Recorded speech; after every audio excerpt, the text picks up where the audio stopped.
folks? Welcome in to another edition of the Babin on the Bayou show. I'm your host, as always, Justin Babin Jr. It is indeed Tuesday, January 20th, 2026, officially episode 7 of the Babin on the Bayou show. Getting ready for the middle of the week here in week 2 ever of the Babin on the Bayou show, and I thank you folks for tuning in to the first 6 episodes. I'm really enjoying this.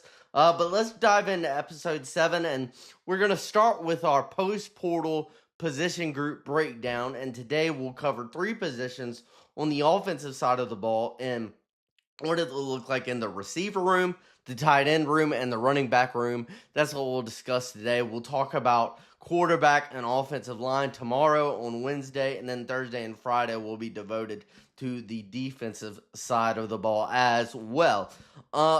Little disclaimer before we get into here. So the portal is closed, but as I talked about yesterday, LSU is still going after, I believe, 2 guys, maybe a couple of others, but the main names I'm hearing about is they're still in the race for Jordan Seaton, the offensive lineman out of Colorado, the number 1 overall offensive lineman in this year's portal cycle, and then Prince Will Umamiela, the edge rusher from Ole Miss.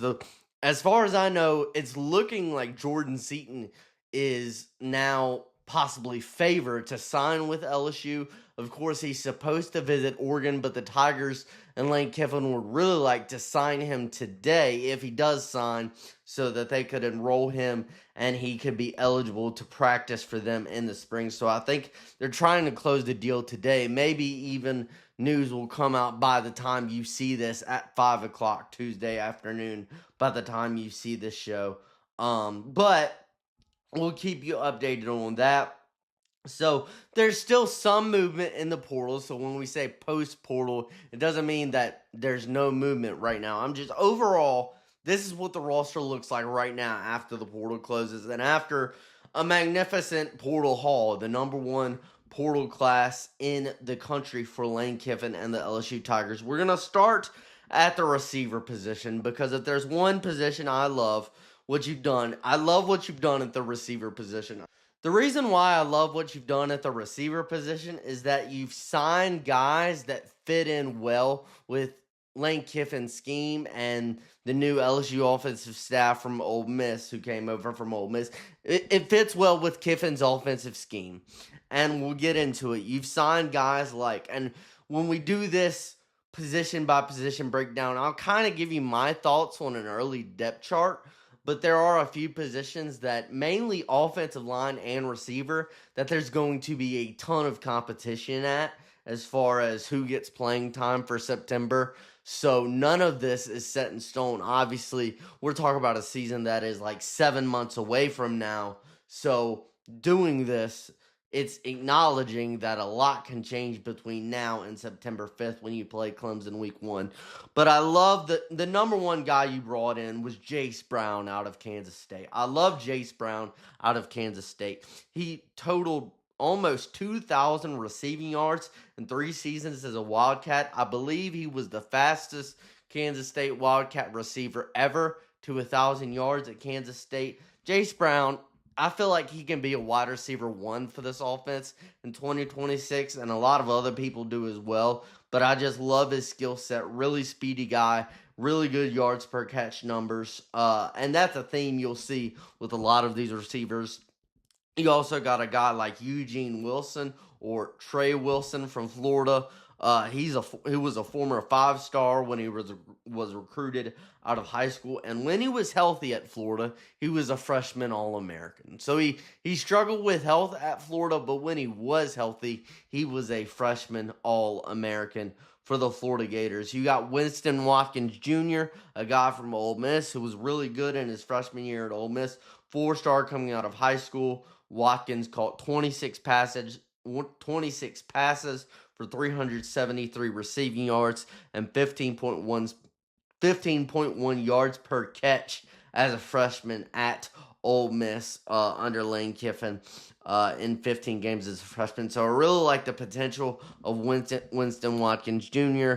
So you got Jace Brown, Eugene Wilson, Winston Watkins Jr., Trey Brown from Old Dominion is a really good speedster. I mean, he's blazing speed, blazing fast.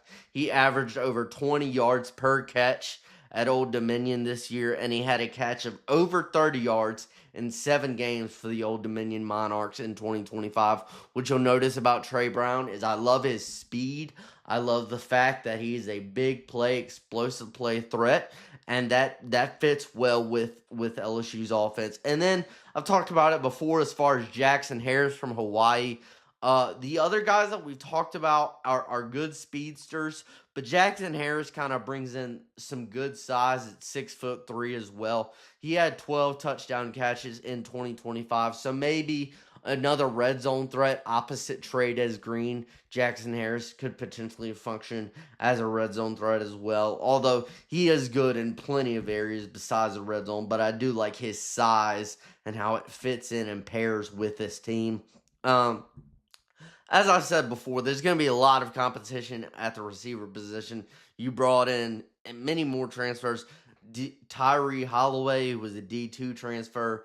McNeese is Josh Jackson. Malik Elzy from Illinois. Roman Mothershed. Like, you brought in about, I think, 8 receivers out of the transfer portal. Phillip Wright is the only Tiger that is returning from the 2025 season. And then you bring in 3 freshmen in Braden Allen, Jabari Mack, and Corey Barber, who the team is high on. I don't know how much those freshmen will play, of course, in 2026, because this receiver room is loaded. And what I love about this receiver room on paper is the explosiveness and the speed that they bring. If you look at the numbers for Ole Miss under Lane Kiffin, look, Ole Miss led the nation in pass plays of 20-plus yards in 2025.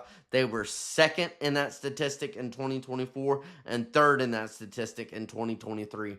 So Lane Kiffin's Ole Miss offenses always excelled in the big explosive play pass game.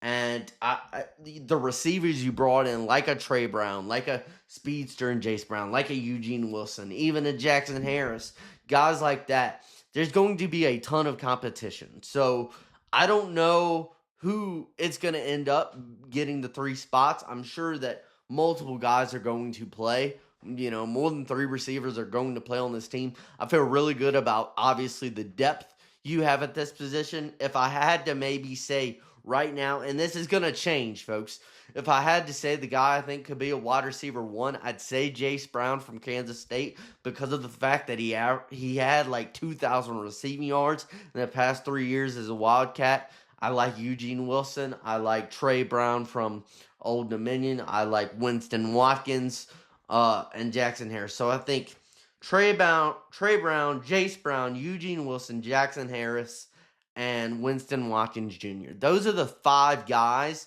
that I think are going to compete right away for starting spots. I would say those 5 are the ones I'm really looking forward to right now. But you have some other guys in there that can contribute as well. So there's a lot of depth in this receiver room. And if I had to say one room where I absolutely loved what you did with it in the portal, that top room might be receiver, because it just fits so well with Lane Kiffin's offensive scheme. He loves the explosive pass play. He utilized it so much at Ole Miss, and he brought in receivers who have excelled in explosive plays at their former collegiate universities. At running back, so we move to running back now. Obviously, Harlan Berry is going to be your guy in 2026. We talked about it before. I love the thought of Harlan Berry in this Lane Kiffin offense. Former 5-star number 1 running back in the country when he came out of high school. And he showed some real flashes of true greatness as a freshman in 2025. But again, I love the potential of Harlan Berry because he's good at obviously running the football, yes, but he's a versatile back. He can be used in the pass game as well. And I think when you look at Lane Kiffin's offense, he's had Quinshon Judkins and Kawan Lacey were 2 star-studded running backs he had at Ole Miss, and I feel like Harlan Berry kind of fits that mold as well. Getting Caden Durham back was another big deal. Caden Durham led LSU in rushing in 2024 and 2025. Now, of course, those teams were not good at running the football, but Caden Durham showed some flashes and he showed some promise. So I think obviously having Harlan Berry and Caden Durham as that 1-2 punch out of the backfield is going to be big for you in 2026. And it's going to be something that Lane Kiffin especially is going to be able to utilize. So I love the idea of Berry and Durham as a duo in this Kiffin offense in 2026. So those will be your top two by far. But you also added some depth and 3 running backs out of the portal, and Ray Guillory from Utah, Rod Gainey from Charlotte, and Dylan Jones from Wisconsin. Dylan Jones was the leading rusher at Wisconsin in terms of carries and yards as a freshman in 2025. All 3 of these guys are young guys. They're looking to prove themselves, maybe get a little bit of playing time. So, yeah, it's going to be Harlan Berry and it's going to be Caden Durham, but you have some depth behind them in Guillory, Gainey, and Dylan Jones from Wisconsin, which I like. The Ole Miss offense, when you look at their numbers, in 6 years at Ole Miss for Lane Kiffin, the Ole Miss offense always finished top 6 in the SEC in rushing. So they never finished below the top 6 teams in rushing in the SEC in the 6 seasons that Lane Kiffin was there. So it shows you, look, you have depth and you have a 2-headed monster on Harlan Berry especially, and then I do like Caden Durham as well. But those are the guys that you have at running back. I really like. The thing for me was, of course, get Berry back, and then getting Caden Durham back was a big deal as well. And then I'm interested to see if guys like Ray Guillory, Rod Gainey, and Dylan Jones, can they compete for time? Because that's what they're going to have to do. And then at the tight end position, it's going to be the Trey'Dez Green show all day in 2026. I mean, Trey'Dez Green, 6'7", absolute matchup nightmare. He led the Tigers in touchdown receptions with 7 in 2025. Also had 33 catches for 433 receiving yards. I love Trey'Dez Green. I love him. He's got tremendous leaping ability. He played at one point on the LSU basketball team his freshman year, I believe. So I love the leaping ability. I love the size. I think Trey'Dez Green has a chance to be a preseason all-conference SEC all-conference player potentially in this Lane Kiffin offense. I'm so ready to see what Lane Kiffin does with the beast that is Trey'Dez Green at tight end.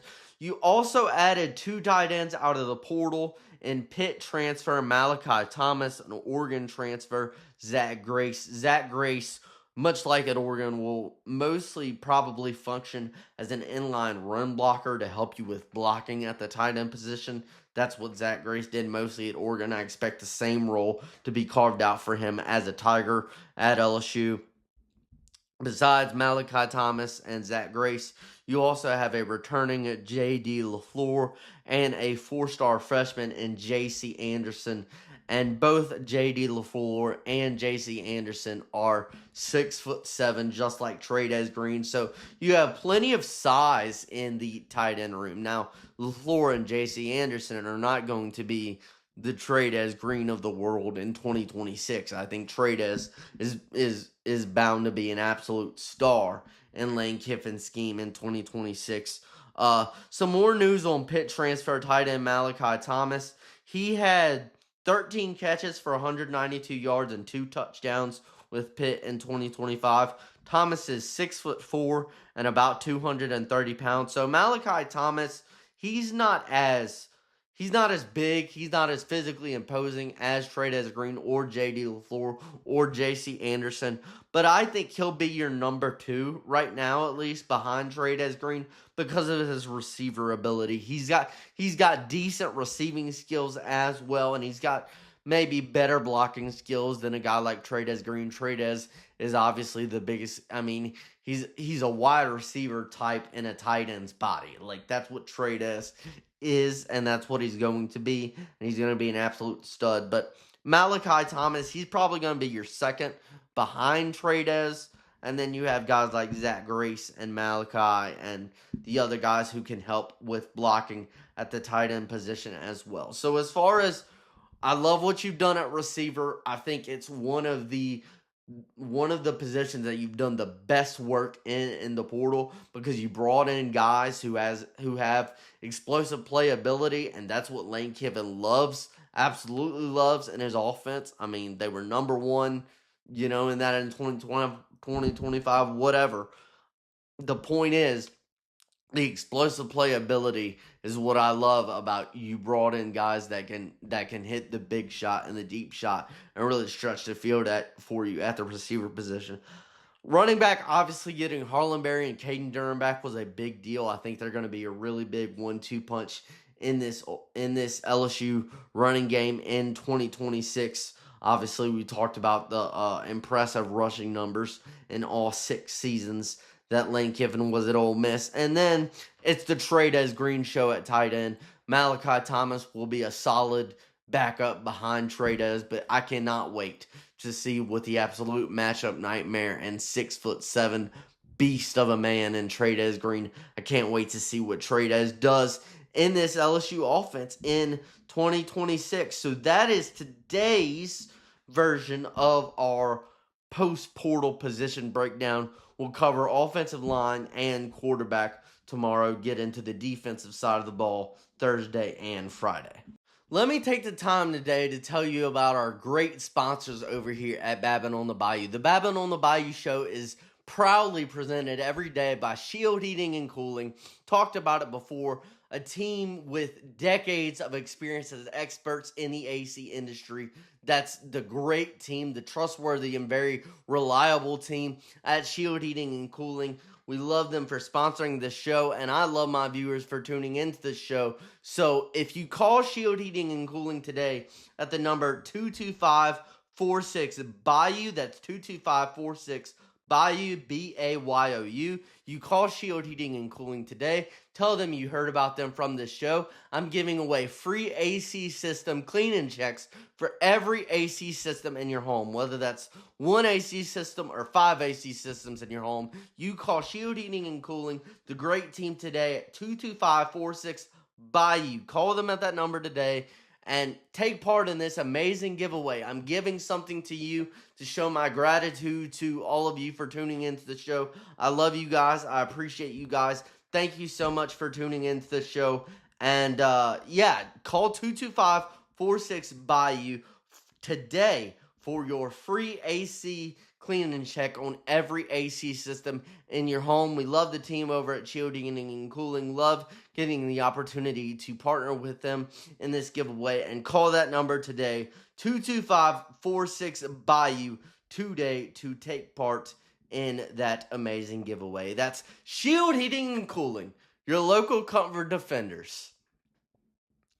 All right. So I got 2 more things that I want to touch on today.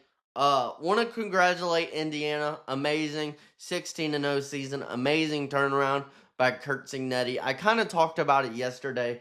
I think Curt Cignetti changes the philosophy for not only Lane Kiffin, but for a lot of coaches, because it can be done, and it can be done in a short amount of time.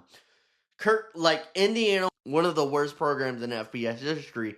Before Curt Cignetti came there, he had them 11-1 year one, made the playoff, lost to Notre Dame. Now they go 16-0 and they win the national championship. So it's no longer a 4, 5, 6 year process. It is, if you find the right guy, you find the right system, you can win, and you can win quick. And that is going to change a lot, not only for Lane Kiffin, but for a lot of other coaches, especially at big programs like LSU, because you're like, if they can do it at Indiana, certainly we can do it at LSU. So I think that's going to maybe add a little bit of more pressure on some of these coaches at these high-level universities like Lane Kiffin is at LSU. I do have a pet peeve. I hate this, and I debated on talking about it, but I'm just going to list out some stats. Look, Indiana is a great team. Maybe one of the greatest teams we've ever seen. They're not 2019 LSU. Can we stop And if you're asking, why am I making this comparison? Why can't there just be two good teams? Sean McDonough was comparing Fernando Mendoza to Joe Burrow and Indiana to 2019 LSU in the Peach Bowl against Oregon. Like, that's the first time I heard it. I heard more about it on social media. Let me remind you of what Joe Burrow and LSU did in 2019. Joe Burrow threw for 2,000 more passing yards than Fernando Mendoza did this year, and 19 more passing touchdowns than Mendoza did this year. LSU scored more points than any team in college football history. They played 15 games, the Tigers did in 2019, and in those 15 games, they never trailed in the fourth quarter. LSU beat 7 top 10 teams and 4 top 5 teams. They beat Clemson, OU, Georgia, Florida, and Alabama by an average of 20 points. They won about every postseason award that you can think of, from the Heisman to the Maxwell to the Biletnikoff to Coach of the Year to the Frank Broyles Award. Every award you could think of, LSU won in 2019. Burrow in the national championship game against Clemson threw for 463 passing yards and 5 touchdowns, while Mendoza only threw for 186 passing yards and 0 TDs against the Miami Hurricanes. So look, not trying to discredit Indiana. They are a great team. One of the greatest stories, one of the greatest teams we've ever seen. They're not 2019 LSU. They're not the best team in college football history. That is 2019 LSU and 2019 LSU alone. Just wanted to make that point. But I congratulate Indiana. I congratulate them. But let's not kid ourselves here, folks. Last thing before we get out of here. There's a big game for LSU men's basketball tonight on the road against the Florida Gators, who are the defending national champions. The game will be at Florida on ESPN2 at 6 o'clock tonight, Tuesday night. Look, all I'll say is this. It was good getting the win against Missouri on Saturday, getting that chip off your shoulder, getting the first win in SEC play. You're 1-4 in SEC play. You need to get it to about 9 to 10 wins at least if you want to have a hope at making the NCAA tournament this year. Now, the thing is that this week will be brutal for you because you play the defending national champions tonight, and then you go on the road to play John Calipari and the Arkansas Razorbacks on Saturday night. So, 2 brutal games. I said it before. I think I said it yesterday on the show. You need to find a way to split these 2 games. Get out of this week. You'd probably be 2-5 in SEC conference play. Get DJ Thomas back, your best player, the point guard, pretty soon. And yeah, that would help you. And look, tonight, as far as what they need to do, UF, Florida, one of the best rebounding teams in the entire country, one of the best front courts in the entire country, so they're going to try to get after it on the glass, push it with pace. One of the top 50 teams in the country in pace this season, so they like to go fast. So LSU defense is going to have to contend with that in a very loud and raucous environment at Florida. One of the toughest environments in the SEC. And if LSU has any chance of winning tonight, you're going to have another great performance by both Markel Sutton and Max McKinnon, 2 guys who put over 20 points on the board Saturday against Missouri. So, do I love LSU's chances tonight? No. Do I love LSU's chances Saturday night against Arkansas? No. But if you're going to do it, you have to win one of these next 2 games before you get into kind of middle of the schedule, and you have a chance to maybe go on a run against some of the lower teams in the SEC, get DJ Thomas back, maybe go on a run, but you got to win one of these next 2, and that's going to be a really hard thing to do. But again, LSU men's basketball at Florida tonight at 6 o'clock on ESPN2. But again, I thank you for tuning in to this episode of Babin on the Bayou. Like the video, share the video, subscribe to the YouTube channel. I hope you have an amazing Tuesday. Hope the Tigers can manage to get a win against Florida tonight. We'll see. We may talk about that a little bit tomorrow, along with the quarterback and offensive line positions as we get through our post-portal position by position breakdown for LSU football. Again, thank you guys for tuning into the show. Hope you have a great Tuesday. God bless. Go Tigers. Have a good one.